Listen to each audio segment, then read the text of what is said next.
Hello, everyone. Thank you for joining us. This is David Cecchini, and I'm a senior data scientist at Jones No Labs. And today we are going to talk about how to perform automated testing of bias, fairness, and robustness of language models using Generative AI Lab. So for today, we are going to cover a brief introduction about Jones No Labs and our products. Then I will follow with an overview of the Generative AI Lab. I will introduce LangTest, which is our library for evaluation of language models, and then how to work on both of them together with an example on how to perform those tests in NER models.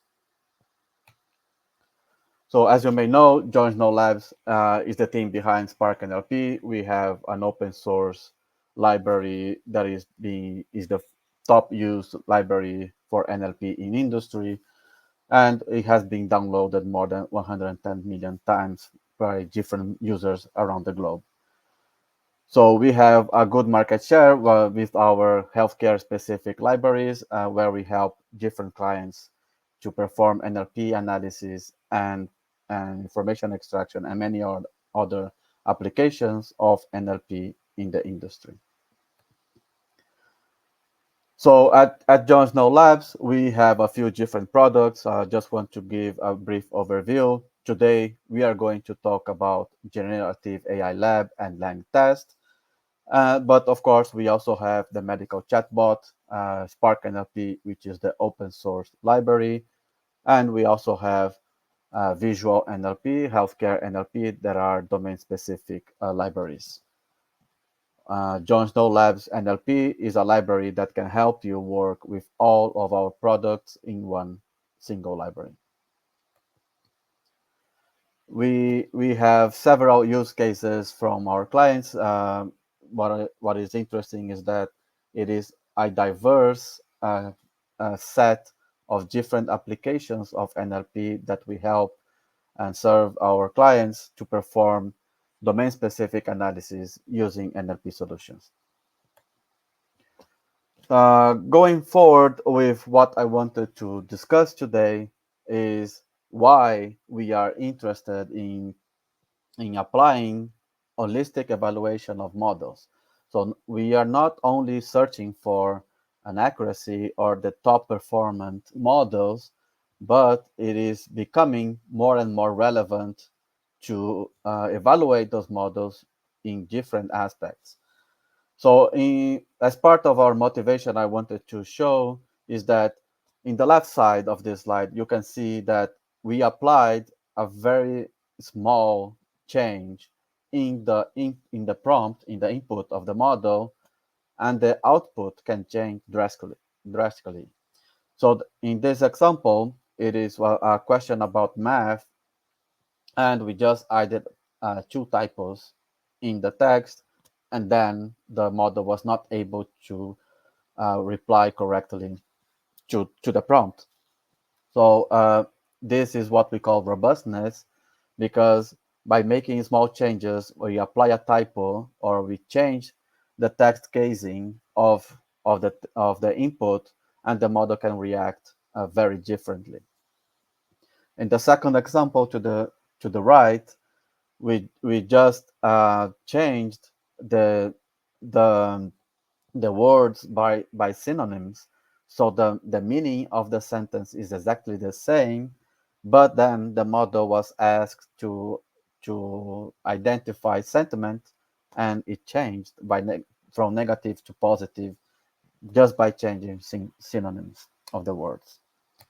A more drastic example is when we are working in healthcare, we need to be aware and evaluate and measure how biased or fair the model is before using it in production or using it to perform crucial analysis.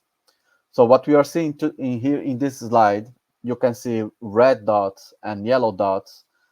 Those represent real world distribution of of conditions, medical conditions, in different race or ethnic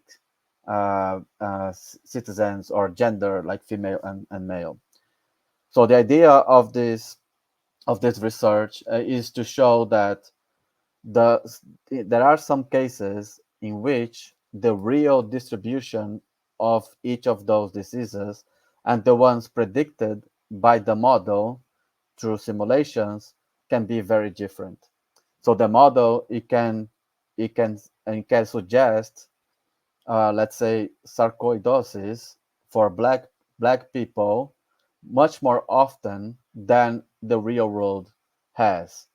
So this suggests that the model is biased to predicting this condition for black people, even though it's not in line with reality.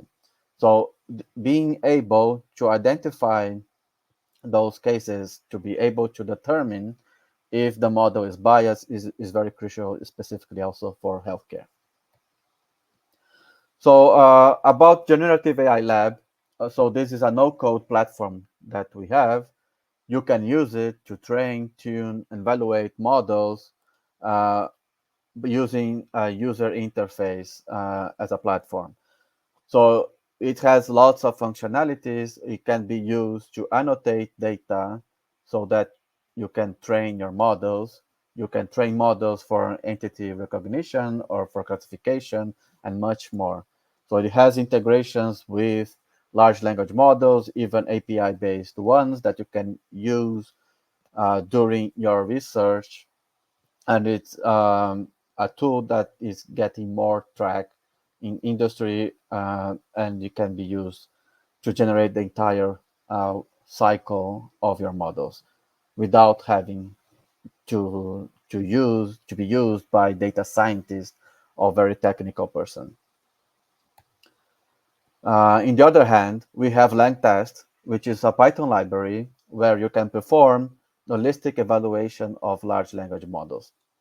So the idea is we need to get a toolkit where we can evaluate models in many different aspects. So we started by bias, robustness, of course, accuracy, and fairness. But now the library has already grown and it has much more capabilities. The library, it also has the capability to augment data so that you can identify weaknesses in your models and augment your data focusing on those weaknesses. So let's say your model is performed badly in a robustness test so that you can augment your training data focusing on those robustness tests so that you can improve the capability of the model to be more robust. And the same for bias, accuracy, fairness, and so on. So we can have this full cycle of model improvement, analysis, and evaluation using lang test, but now we also integrate it in Generative AI Lab. So other categories that we have available in lang test includes how to measure toxicity, security in your models or in your prompts, and also domain-specific tests. So we have tests for healthcare or clinical domain that are specific for those. So we designed data sets and tests as well for that. Today, we are focusing on robustness, fairness, and bias so we can see how to apply them in Generative AI Lab. So for those three ones, I wanted to go a little bit more in depth uh, just to explain how those tests perform. So the first one is robustness. So the idea is that as in that first example, we can add typo or we can add change the text casing, or we can randomize words, or we can add extra words, remove some words, punctuations, and so on. So those kind of small changes in your input text, and we expect the output to remain the same. So the test, it will compare the output before and after the change And if the output changes, we say that the test fails. And if the output remains the same, then the test will pass. For fairness is a little bit different. What we want to check is the performance of the model across different groups. So let's say we want to test fairness in terms of gender. We want to see if the accuracy of the model when when being evaluated on texts that are about male person uh, is similar or the same when it's tested against a text that contains female observations. So the same for other types of groups.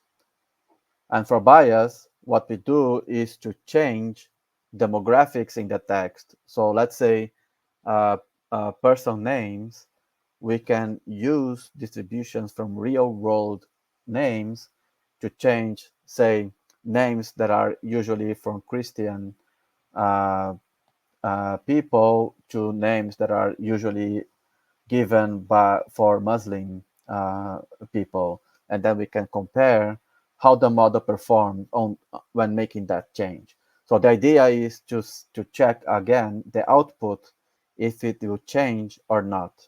So we expect that the output will remain the same if we just change those demographics in the text. So just to have a better idea, we can perform all of those tests. So each of the names that you are seeing in this table are different tests that we can perform to evaluate robustness. Just as an example, we can add abbreviation or we can add punctuation in the text, and then we compare the output and all of the other types.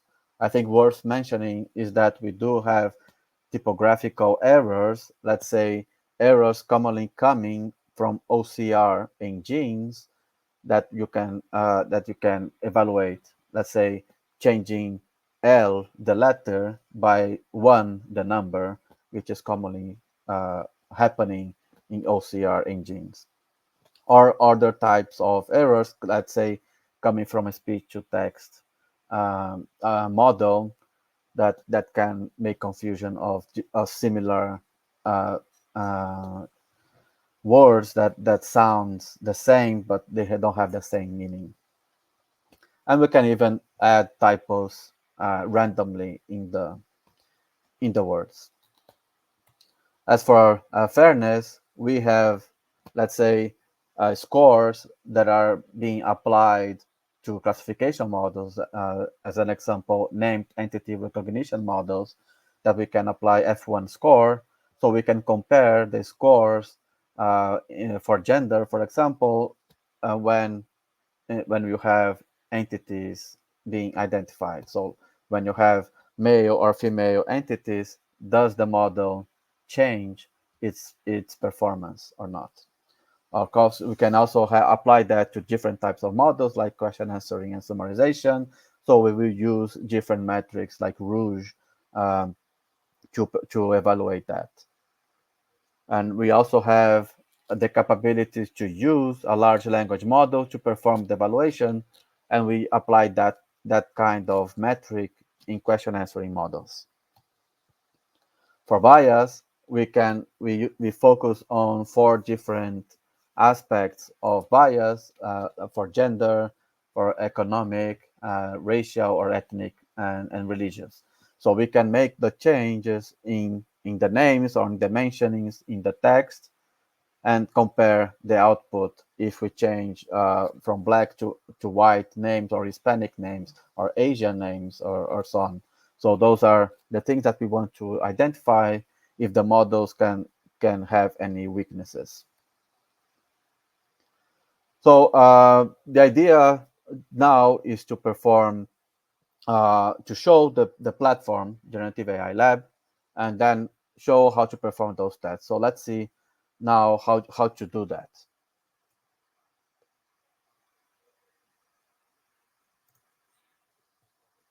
So what you are seeing now is the platform So you have a username and a password, and then you can sign in to the platform, and you will have projects. So you can create a new project, you can open up a project that already exists.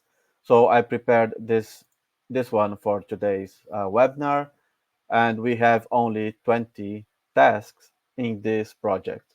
So this project was aiming for an NER model. As you can see, we have a few different entities that we want to find in the text. So what you see here is how to annotate the data. So you can select uh, a word, and then you can give it one of the labels that you defined for your project.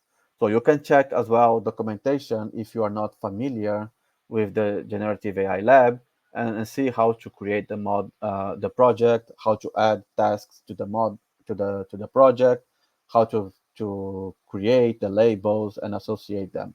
All of those you can customize for your own needs. In this example, I'm identifying name, age, medical condition, drug name, gender, race or ethnicity, and religion. So we want our model to identify those entities. So what I did today was I already pre-trained one model using a very simple embedding. So the Glove 100 dimension embedding, and I trained this model. So as you can see here, we have a message that the last training is succeeded. So pay attention that this model was trained on 20 examples. So it's quite small amount of data to train the model, but it's just to show how this can be done in the Generative AI Lab. So I have one model.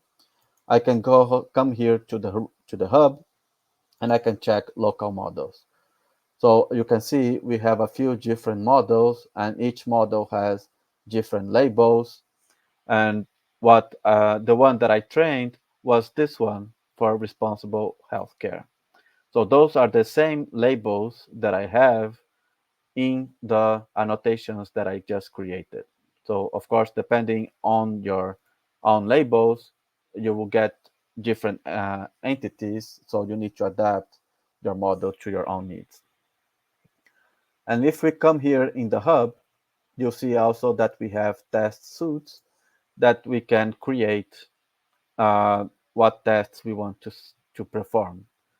Let's see, for example, we can edit a test for bias, and then we can see what types of those tests from that table that I showed you were selected. So it was selected to test for Asian first names, or Black first names, and so on, Muslim names. So those are the different tests that will be applied to the model. So let's come back here to test suit. What I want to do is I will delete this robustness test, and let's create a new one. So let's create a new robustness robustness test. Okay. So what we want to do is to check what are the different tests that we want to apply. Let's select a few ones. Let's say I'm interested in checking OCR typos. So here we can determine what is the rate of pass in the tests that I will assume that the model passes or fails. So this is the passing rate for the model. And the probability here is the proportion of words that I want to change. So I don't want to change lots of things. Let's say 30% of the data I have, I want to change using some kind of OCR typo. I can also, let's say, add typos. So I can keep it as needed. Let's say this one I want to have higher passing rate, but I will also make more changes in the data. So we can also get adjectives and swap by synonyms. So let's do it for 20% of the data, just to have as an example. And then we save it to have this new robustness test in here.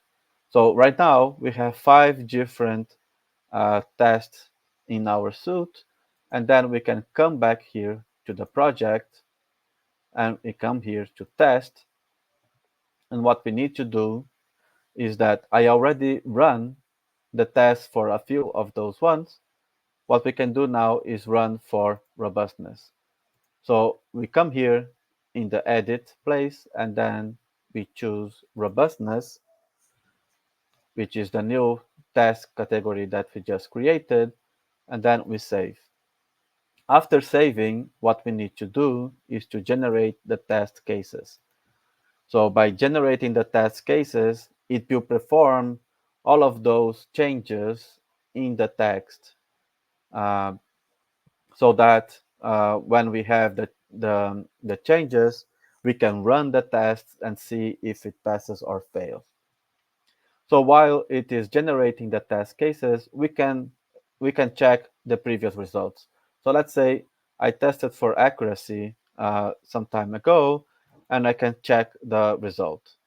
So as you can see, for this one, it has a minimum pass rate of 65%, and this is the test type that I chose, and the model passed. Why? Because it has an expected result of 0.7, and the model actually performed 89% in terms of micro F1 score.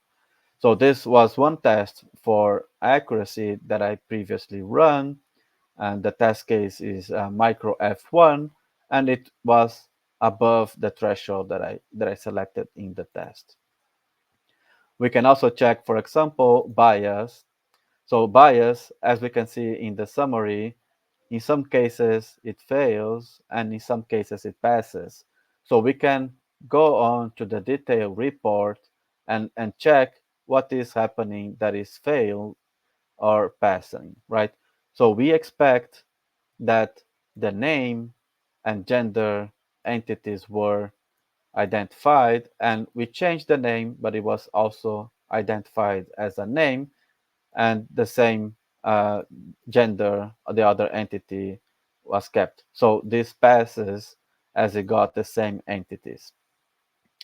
In the other hand, for this one, we had a name entity Ahmed, but when we change to Charles, so we replace to a name that is a first name that is commonly used by Asian people, Charles, it was not identified as a name entity by the model, so that this one is failing for this bias.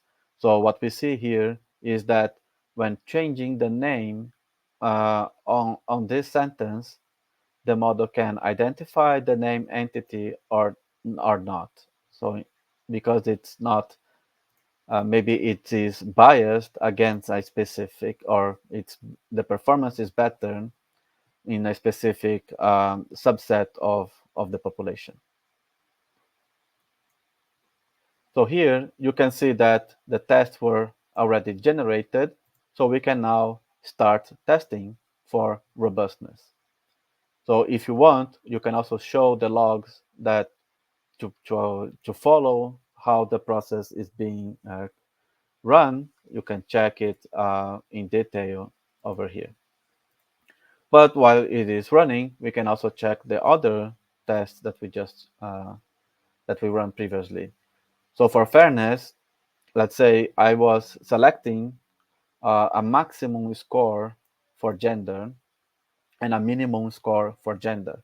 So the idea of this test is that I don't want a score to be too high um, if we are checking in those groups. So if the score is too high, this could indicate a preference for one of those specific observations, like female or male in this case. So this score, it helps us to identify those cases. And the other way around for minimum, So let's say I want a minimum score for female and a minimum score for male. So in this example, as the model is still very small, it has a very little. The score is not so good, so that it fails the minimum score, but it passes the maximum score in this example. Finally, for speed, we can set, let's say, a minimum of tokens per second, and there are other units that we can choose. But in this example, I wanted the model to process at least 10 tokens per second, and the model was performing 33.7 tokens per second, so it passed the speed performance test in this case. Well, just in time, we can see that robustness test just finished running, and we can then check how well it performed. So in the summary, we can see that OCR typos can impact a lot on the model. So it makes lots of changes. So we can see a few ones. Um, as an example, some of them remain the same, and some of them they change. So let's say his was moved to his with this typo coming from OCR, and before it was a gender, now it is a name. So the model changed the entity by just having those kind of small changes. So we can come back to the summary and see if we add small typos, the model was fairly robust. We can see that it didn't impact too much, and the same for changing synonyms in the sentences. So now we have run all of those different tests in our model. What would be the next steps? So the next steps would be to come back. Maybe we need to find the weaknesses in the models so that we could either augment the data, let's say, to improve the robustness against OCR typos, if that's something that is relevant in your use case, or of course, we can also add more tasks to our generative AI lab, annotate more data so that we can keep improving the model. And then we can also decide what type of data is needed to make the model better in terms of bias, fairness, robustness, or any other test that we may need. So just coming back to test suits, as you remember, we have here the tests that were previously created, and then we can also check any other new tests and create new ones as needed. We can also create, as I showed before, we can select tests from different categories to run all of them at once. So let's say I want to run this one for accuracy.